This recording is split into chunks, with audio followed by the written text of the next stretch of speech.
E se a chave para uma vida realmente saudável não estivesse só na dieta ou no exercício, mas numa filosofia milenar?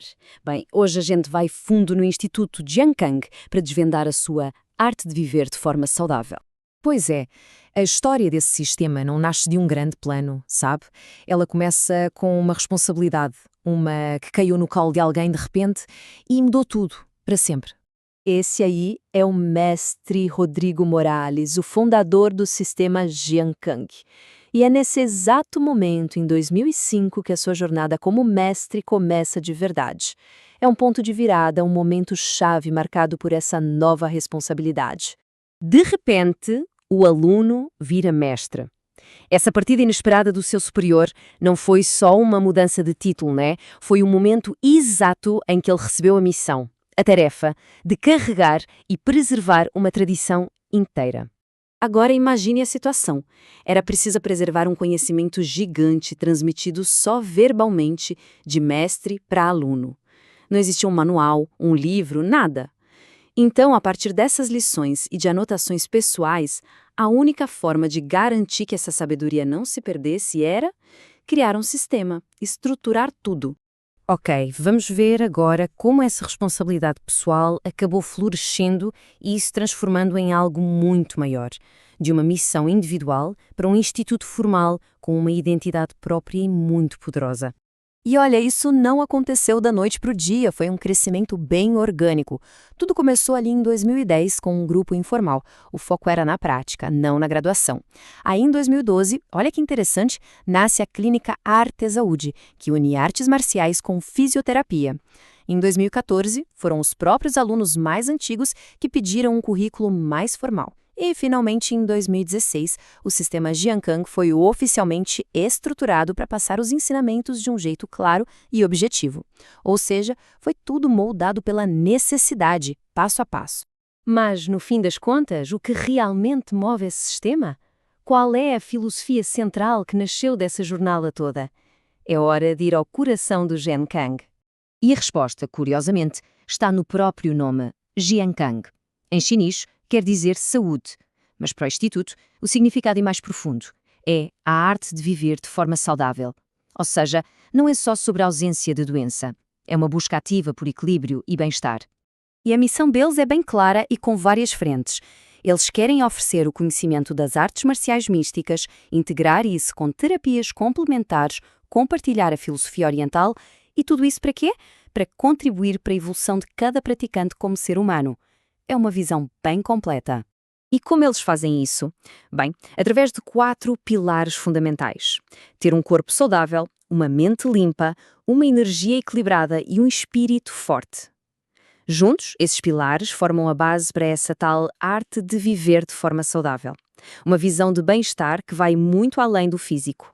Ok, para entender o Jiankang hoje, é fundamental viajar lá para trás, para suas raízes, e no coração de tudo isso, pulsa uma arte ancestral, o Tai Chi Chuan. As origens do Tai Chi Chuan são bem misteriosas, sabe? Elas se perdem lá atrás no tempo, contadas em lendas, onde a realidade e a fantasia, elas meio que dançam juntas. Tentar separar o que é fato histórico do que é metáfora aqui é uma tarefa bem difícil. E aqui a gente tem um contraste muito interessante. De um lado, tem a origem lendária.